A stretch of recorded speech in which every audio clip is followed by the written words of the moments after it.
Nathanael Greene was a major general of the Continental Army in the American Revolutionary War, known for his successful command in the Southern Campaign, forcing British Lieutenant General Charles Cornwallis to abandon the Carolinas and head for Virginia. When the war began, Greene was a militia private, the lowest rank possible. He emerged from the war with a reputation as George Washington's most gifted and dependable officer. Many places in the United States are named for him. Greene suffered financial difficulties in the post-war years and died in 1786. Early life and education. Nathanael was the son of Nathanael Greene, a Quaker farmer and smith, and he was the great-great-grandson of John Greene and Samuel Gorton, both of whom were founding settlers of Warwick, Rhode Island. Nathanael was born on Forge Farm at Potowimut in the township of Warwick, Rhode Island, on August 7, 1742 New Style. His mother, Mary Mott, was his father's second wife. Though his father's sect discouraged literary accomplishments, Greene educated himself, with a special study of mathematics and law. The Rev. Ezra Stiles, later president of Yale University, was a strong influence in the young Nathanael's life. In 1770, Greene moved to Coventry, Rhode Island, to take charge of the family-owned forge, just prior to his father's death. There, he was the first to urge the establishment of a public school, and in the same year was chosen as a member of the Rhode Island General Assembly, to which he was re-elected in 1771, 1772, and 1775. It is debatable whether he was a member of the General Assembly, since there is no mention of his participation in his personal papers, and because there were several of his contemporaries with the same name from Rhode Island. He sympathized strongly with the Whig, or Patriot, element among the colonists.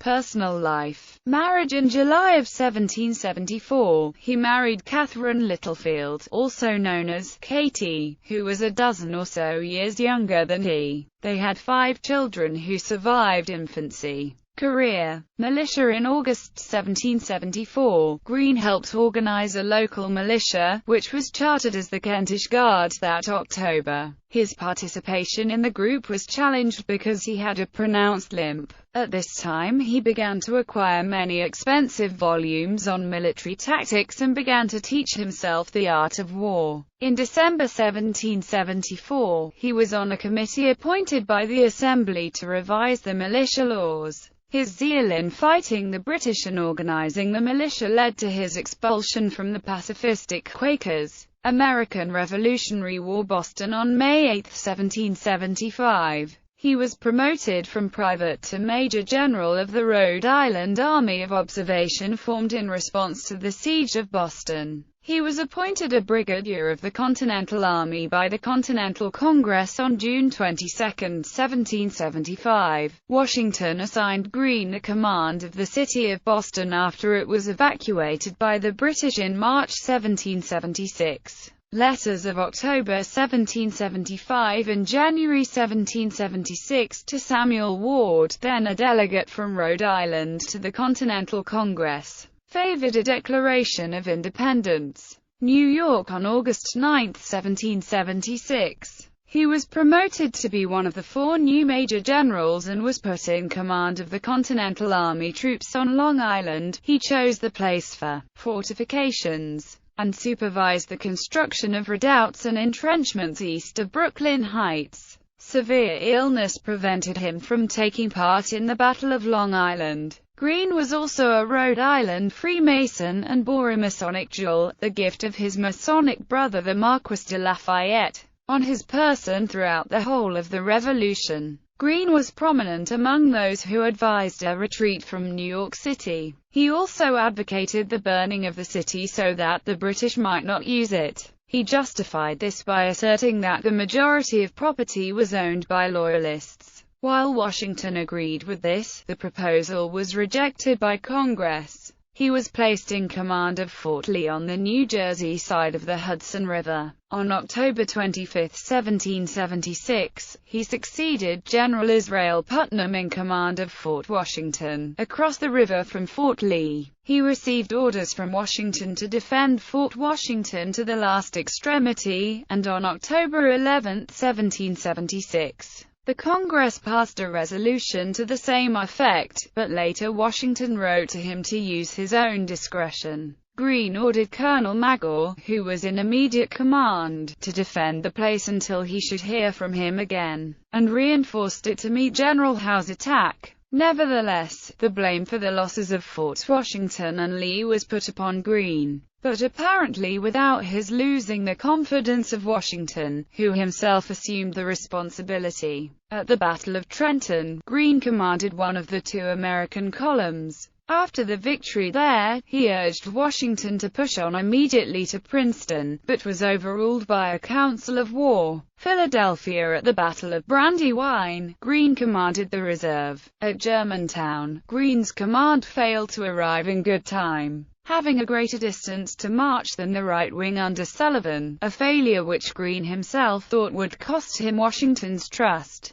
But when they arrived at length, Greene and his troops distinguished themselves. At the urgent request of Washington on March 2, 1778, at Valley Forge, he accepted the office of Quartermaster General. His conduct in this difficult office, of which Washington heartily approved, was said to be as good as was possible under the circumstances of that fluctuating, uncertain force. However, he had become Quartermaster General on the understanding that he should retain the right to command troops in the field. Thus, we find him at the head of the right wing at Monmouth on June 28, 1778. Rhode Island. In August, Greene and Lafayette commanded the land forces sent to Rhode Island to cooperate with French Admiral d'Estaing, in an expedition which proved unsuccessful. In June 1780, Greene was in command at the Battle of Springfield. In August, he resigned the office of Quartermaster General after a long and bitter struggle with Congress over the interference in Army administration by the Treasury Board and by commissions appointed by Congress.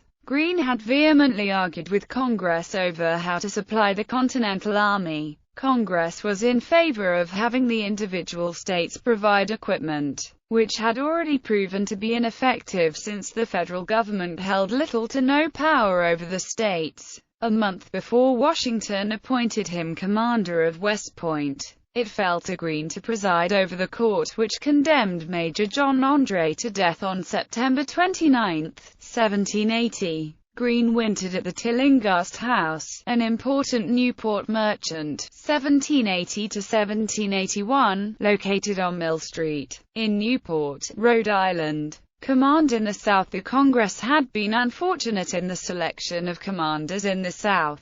It had chosen Robert Howe, and he had lost Savannah. It had chosen Benjamin Lincoln, and he had lost Charleston. The British attacked Horatio Gates' army near Camden, South Carolina on August 16, 1780, which broke and ran in wild confusion. This defeat effectively ended the American Southern Army as a cohesive fighting force. It left the way clear for Cornwallis to pursue his goals of gathering Southern Loyalists and taking a war to Virginia. He planned then to use his captured Southern ports to move men and materiel into the interior of North and South Carolina. When Gates' successor was to be chosen, the Congress decided to entrust the choice to General Washington. On October 5, it resolved that the Commander-in-Chief be and is hereby directed to appoint an officer to command the Southern Army. In the room of Major General Gates, Washington delayed not at all in making his selection.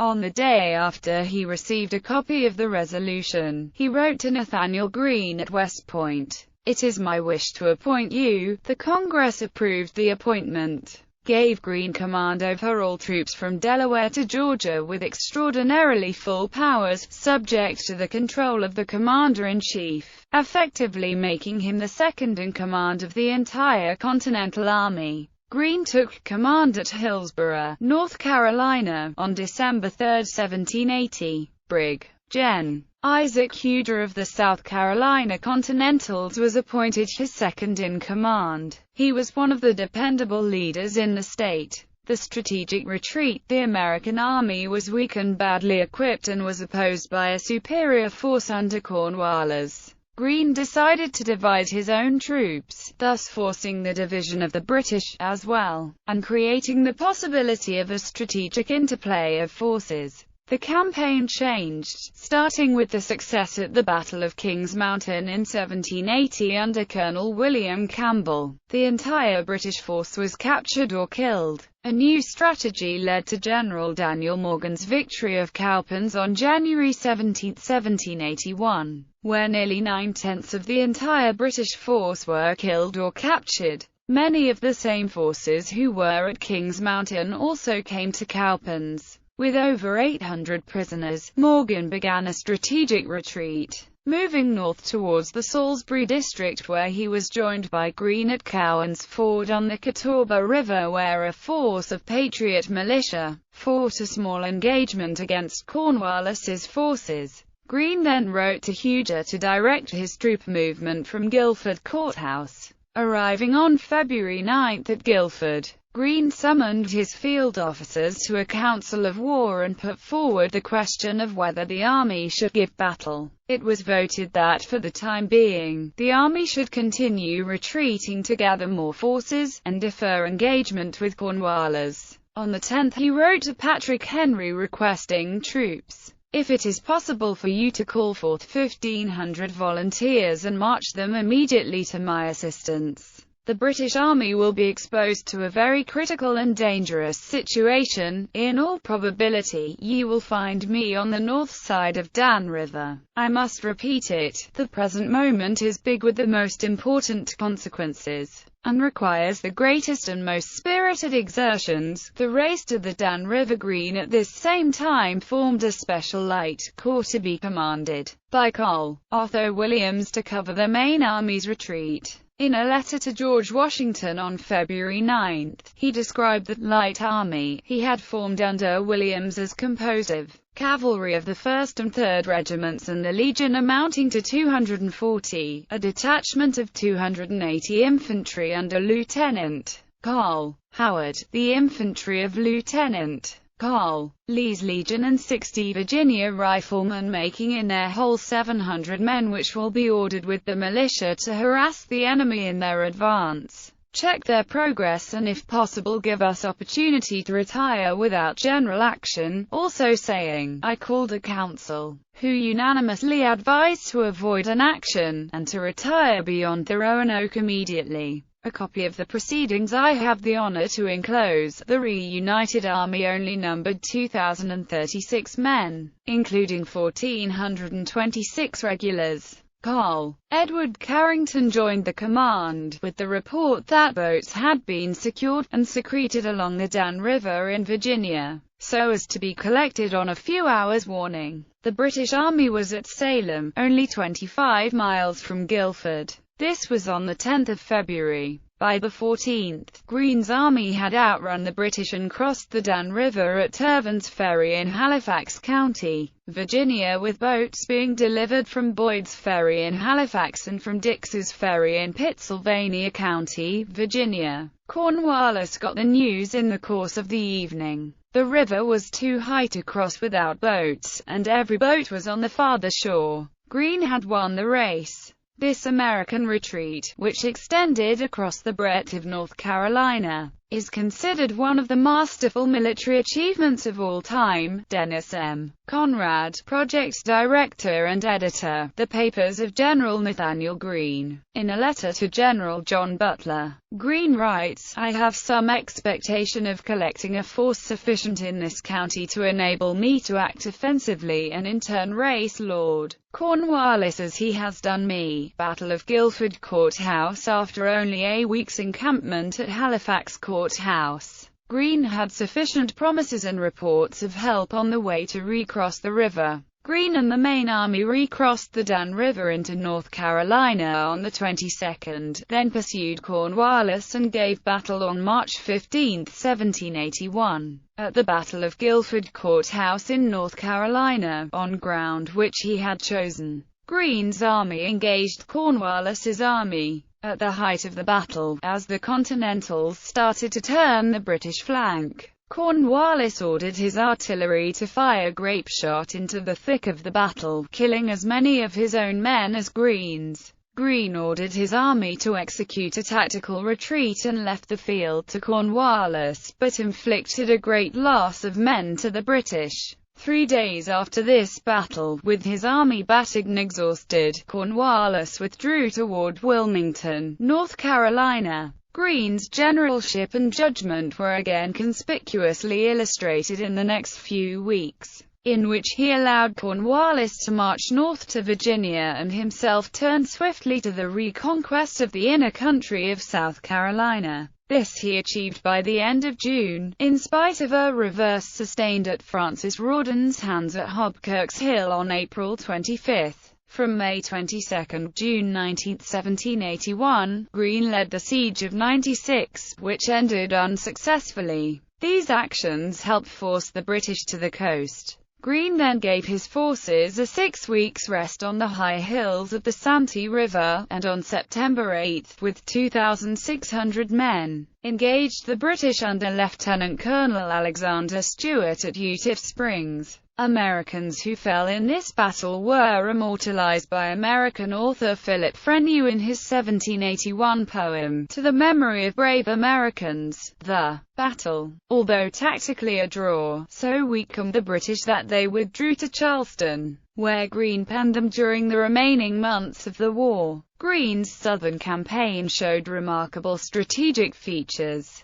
He excelled in dividing, eluding, and tiring his opponent by long marches, and in actual conflict forcing the British to pay heavily for a temporary advantage, a price that they could not afford. However, he was defeated in every pitched battle which he fought against the British during his time as Southern commander. He was greatly assisted by able subordinates, including Polish engineer Tadeusz Kosciuszko, brilliant cavalry officers Henry Lee and William Washington, and partisan leaders Thomas Sumter, Andrew Pickens, Elijah Clark, and Francis Marion. In the end, Greene and his forces liberated the southern states from British control. When the Treaty of Paris ended the war, British forces controlled a couple of southern coastal cities, but Greene controlled the rest. Later life and death.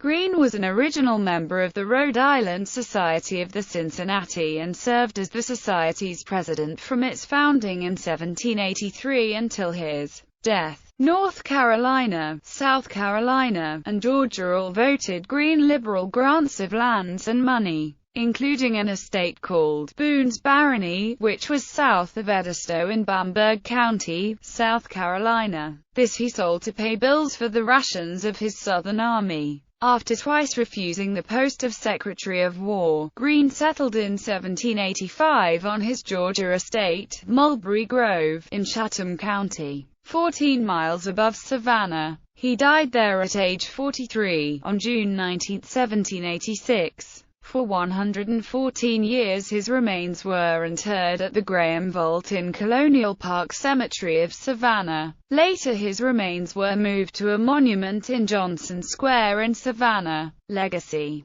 Greene was singularly able and, like other prominent generals on the American side, a self-trained soldier. He was second only to Washington among the officers of the American Army in military ability, and the only general, other than Washington and Henry Knox, to serve the entire 8 years of the war. Like Washington, he had the great gift of using small means to the utmost advantage. His attitude towards the British was humane and even kindly. For his actions at Utiff Springs, the Continental Congress awarded him a gold medal. Memorials. There are many cities, counties, and parks named in honor of Nathanael Greene across America. In addition, there have been 4 Coast Guard revenue cutters named for him. There was also the Navy's Nathanael Greene, a James Madison-class nuclear submarine. Other vessels include an Army cargo ship, No. 313, Liberty-class steam merchant, which was sunk by a U-boat during World War II, and a 128-foot Army tug, USAVMG Nathanael Greene, which is still in service today. A large bronze statue of Nathanael Greene stands on a marble pedestal by the steps of the Rhode Island State House.